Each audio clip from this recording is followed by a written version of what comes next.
আসসালামু আলাইকুম সুপ্রিয় শিক্ষার্থী বন্ধুরা, আশা করি তোমরা ভালো আছো। তো আজকে আমরা গুরুত্বপূর্ণ একটা স্টোরি রাইটিং শিখতে যাচ্ছি। আজকে আমরা যে স্টোরি রাইটিংটি শিখতে যাচ্ছি তা হলো এ থার্স্টি ক্রো, অর্থাৎ একটি তৃষ্ণার্ত কাক। আমি তোমাদেরকে এই স্টোরি রাইটিংটি বাংলা অর্থ সহকারে বুঝিয়ে দেওয়ার চেষ্টা করব। তো তোমরা ভিডিওটি না টেনে সম্পূর্ণ দেখতে থাকো। তো চলো ভিডিওটি শুরু করা যাক। এ থার্স্টি ক্রো, একটি তৃষ্ণার্ত কাক।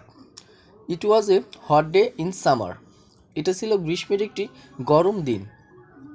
দেয়ার was scorching heat of the sun, রোদের ছিল প্রচণ্ড তাপ। On the day a crow became very thirsty, সেদিন একটা কাক খুব তৃষ্ণার্ত হয়েছিল। He wanted to drink but there was no water around it, সেই পানি পান করতে চাইল কিন্তু আশেপাশে কোনো পানি ছিল না। So he began to fly and look for water, তাই সে উঠতে শুরু করলো এবং পানি খুঁজতে লাগলো। He flew on and on in search of water but in vain, সে পানির সন্ধানে উড়ে বেড়ালো কিন্তু ব্যর্থ হলো। All on a sudden he found a jar in a field, হঠাৎ সে একটি ক্ষেতে একটি কলস দেখতে পেল। So he flew down near the jar, তাই সে কলসের কাছে উড়ে গেল।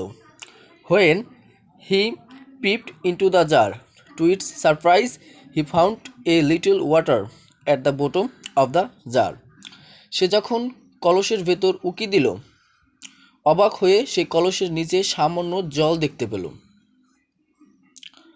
হি tried hard to sole to reach the water level but failed, সে জলের স্তরে পৌঁছানোর প্রাণপণ চেষ্টা করল কিন্তু ব্যর্থ হলো।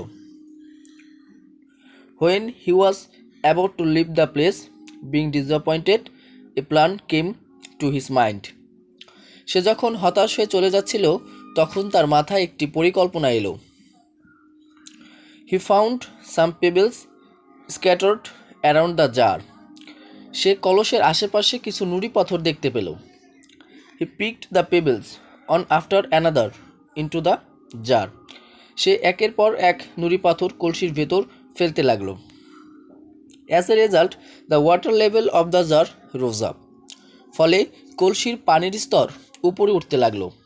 When the water came near his reach he drank it and কোয়েন্সড his thirst and flew away, পানি যখন তার নাগালের মধ্যে এলো তখন সে তা পান করে এবং তৃষ্ণা নিবারণ করে উড়ে চলে যায়।